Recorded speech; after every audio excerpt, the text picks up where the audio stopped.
All right, so let's do it. So All what's right. going on, guys? This is Clarence with Ultra Black News, and today we have the honor and privilege of interviewing the owner of North Star Market, Dimitrios Jones. So Dimitrios, welcome. Thank you for having me.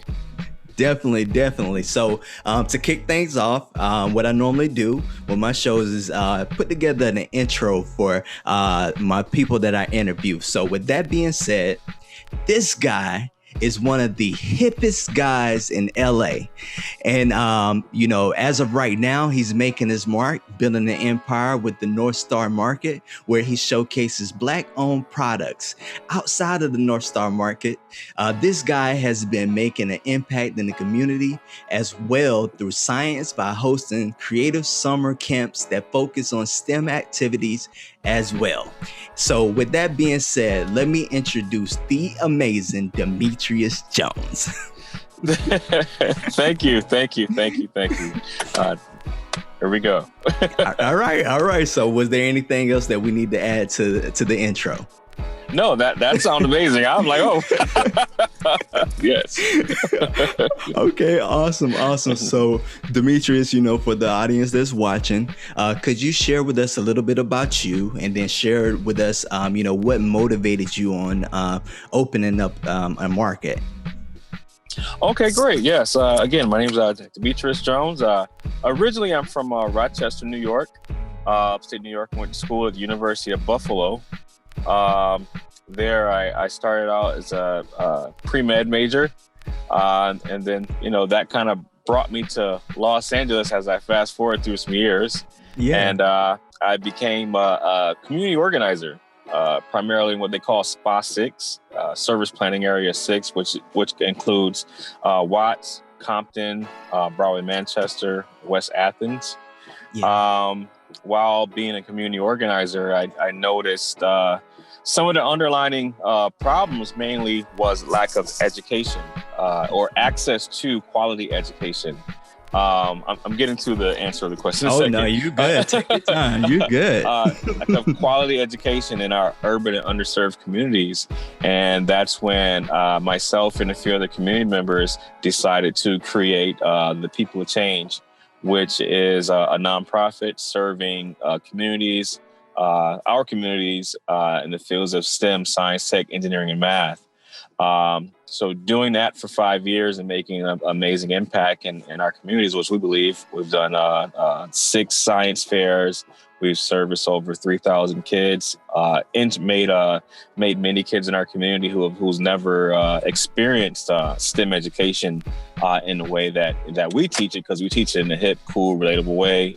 That's why we call it Hip Through Science. Yes.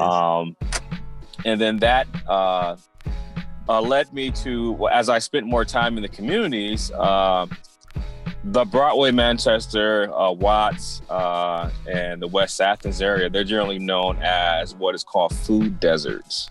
Yep. And this access to quality, healthy foods. Taking a step further than that, I noticed that many of the markets that we go to, they don't carry Black-owned brands. And I was watching a TV show on Netflix hosted by Killer Mike, and he made a comment where he said that Black folks could not survive a day, a week, if we had to utilize things that were made just by us. And it just made me think in the 2020s now, how come there's nothing that reflects us, our culture that we make in our stores? And then, why isn't there a store that gives us a platform for that? And that was the main inspiration for Hip Through Science for the North Star Market. And we get the name from 2 inspirations, Frederick Douglass and Harriet Tubman. Frederick Douglass, he was the first. He's actually in Rochester, New York. He started the first Black-owned newspaper entitled the North Star Newspaper, and Harriet Tubman, who used the North Star as a guide for freedom for our people. And I'm trying to utilize those 2 inspirations to inspire our people to either create more products for us that are by us, for all, but, for us and created Yes. by us. And also the North Star Market gives a platform for that. So we have over 50 brands. We have over 150 individual items that are Black produced and Black owned in our store. And when people just walk into the North Star Market, it's like, oh, we have our own. It's a we thing. We have our own water. We have our own detergent. We have our own cornbread. It keeps going. We have our own ice cream. That just inspires me to go find and search for more items that are created by us. Initially, it was very disheartening in a sense, because it's like, what do we own? It's like, we've been here. It was hard to find some of the items, but as more items were getting stocked in the store, people kept telling me, oh, I know such and such who does this. And so I'm just connecting the dots and see where God brings it, So yes. Hey, look, you're absolutely right. Look, let me go ahead and throw this out. You must have knew every question I was about to ask you, and I had a whole setup and everything for you too. I was like, I'm gonna throw this in there for him, with the Frederick Douglass and everything. I'll slow it down. No, you are on point, and I love it. I love it. So, what you stated before, it definitely is something worth to note. Like you said, the lack of education, and that's one of the biggest things that in our community that we need more of: education on financial education on health, education on the food that we use, which is related to health as well, and different things like that. And the fact that you're putting this all together, it's almost like a big package, you know what I mean? And I definitely love that you are doing that. So let me ask you this, in terms of a typical day, what does a typical day look like for you running a market, and what challenges have you faced so far? Well, when I first started, the opening of the market overlapped with the nonprofit, the STEM program. Mm-hmm. And so we will be open from 10 a.m. to 2 p.m. when we first started. And so I would close at 2 and, start teaching science at 3 p.m. virtually. And so we will open up the store at 10, do a brief run around of the store, clean up through, and make a couple of posts, because that's like our main way of promotion right now, through Instagram and Facebook. Great networking opportunities as well by doing that. And then, just playing our part, doing research while I'm at the register, because as you can imagine, I'm wearing different hats while I'm in there. Just welcoming customers. One of the key things that we do is make people, regardless of who you are, feel comfortable walking into the North Star Market. And that's an inspiration that I get, from some of the businesses that I frequent over other businesses. Like, I can stay at any hotel, but a lot of times I like to stay at a DoubleTree hotel because they make you feel special with that warm cookie. And so we have cookies when you come inside the North Star Market. If it's your first time, generally you have a nice warm cookie for you. And so we have repeat customers because of the customer service that they receive when they walk into the North Star Market. Besides seeing, items that you don't see anywhere else, right now, because they're, a lot of these brands are new that we find. But yeah, the customer service that we offer is key. And that's what many of our repeat customers say, why they come back. But then we end up after the day goes by, we close and get ready for the next day. And then I leave. I do my research and do some more research on more brands. And right now, for our science program, we're gearing for a virtual STEM science fair. This will be our 7th science fair. And so it's just an ongoing thing until I clock out at night. That's awesome. And again, your busy day, busy man. Yeah. And you know what? I wanted to touch on what you mentioned too. And for the viewers out there that are starting businesses, that are thinking about getting into business and stuff like that, customer service, client service, that is the biggest thing that can make or break your company. And not only that, customer service leads to marketing. It leads to new product. It leads to opening doors and stuff like that. So what you said right there, like you said, back with the education piece, that is key for whatever you guys do out there in the audience and stuff, or whatever. You cut hair, you do hair, whatever, anything. You sell a product, customer service. And so with that being said, let me ask you this. In terms of collaboration, how important is it for you? I know that here, let me have this here. So, I did see where you had over 28 Black-owned brands, 105 individual and Black-owned items, and it's still growing. And what you said about building the economic structure together. For that, can you speak upon that and share with us in that belief? Yes, I mean, without a collaboration effort, there is no North Star Market. I'm essentially collaborating or partnering with all of these brands. We're helping each other out.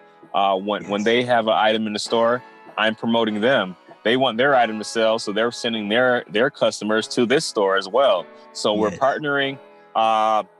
In the next week or two, we're actually going to have monthly meetings with all of our local vendors.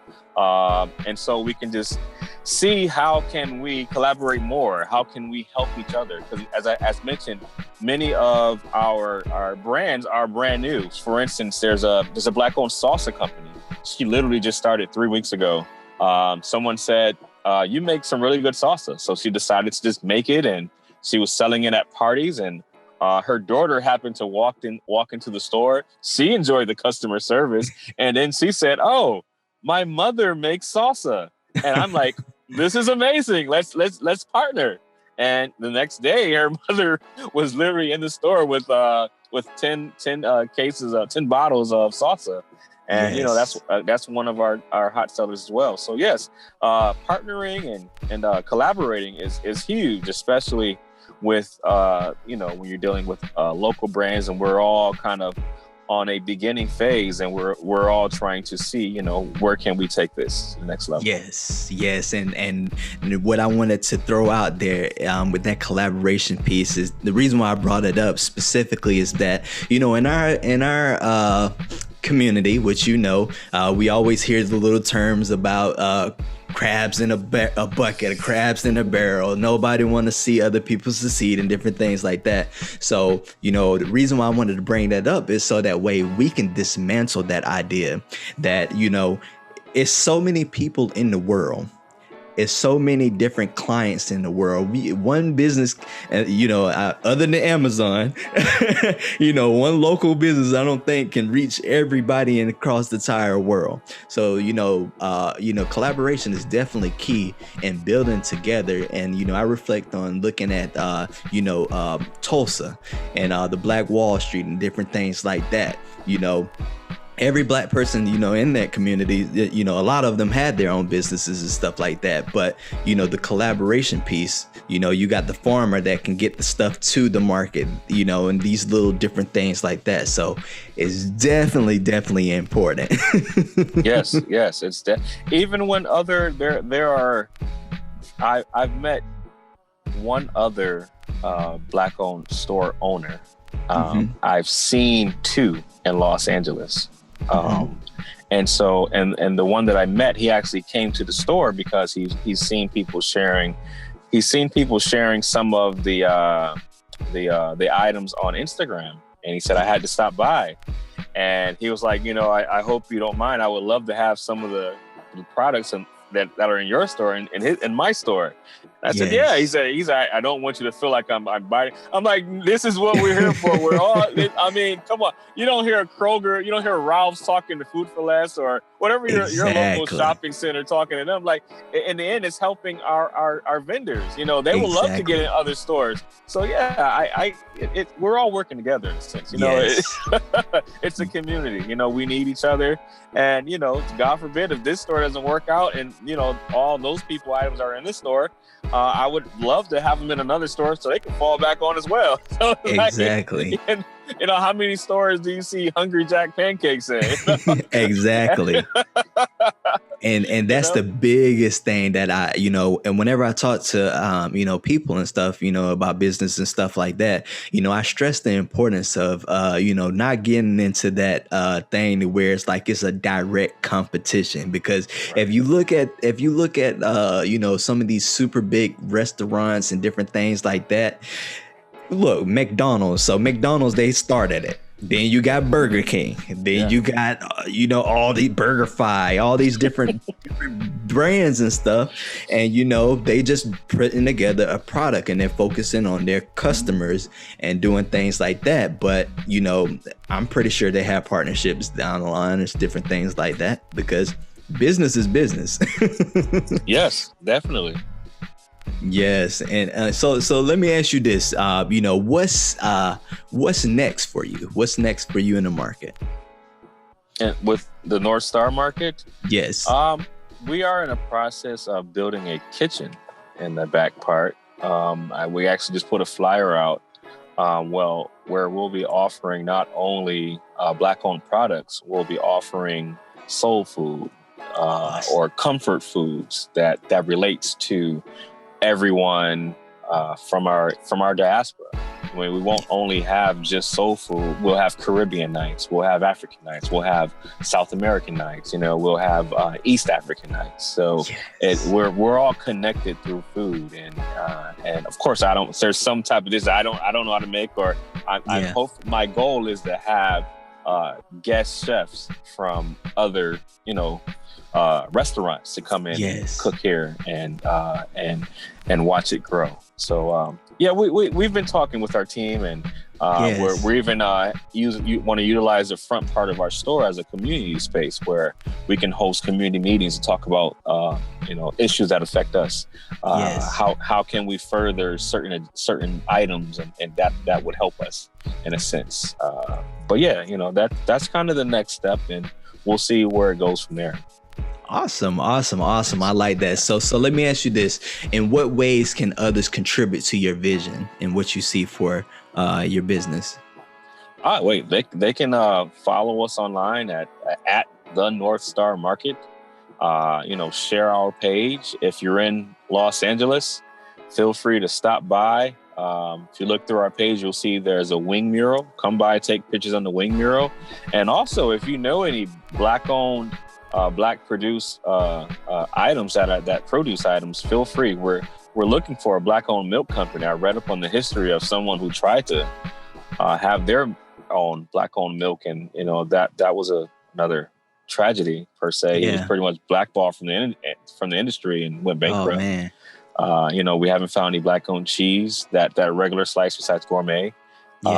It's Black-owned candy, like your average Laffy Taffy or your. Yes. I mean, it's just feel free to share if you know any other vendors that would love that we can partner with and build a community with. So.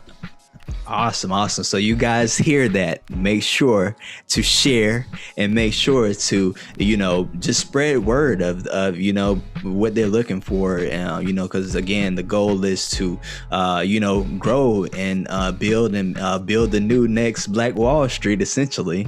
And so So that's what my goal is here, to be able to connect the community, to share all things good. So, it's definitely been an honor interviewing you and showcasing your success. Is there anything else that you want to leave the audience with? Hey, let's break down our own stereotypes and just continue to build as a community. I mean, if you look at the news, that should be enough evidence on why we should do it. So Exactly. Enough said. That's awesome. Well, hey, Dimitrios, I appreciate you. Thank you. And I hope you enjoy the rest of your day. And I know you're gonna be busy, so keep to it.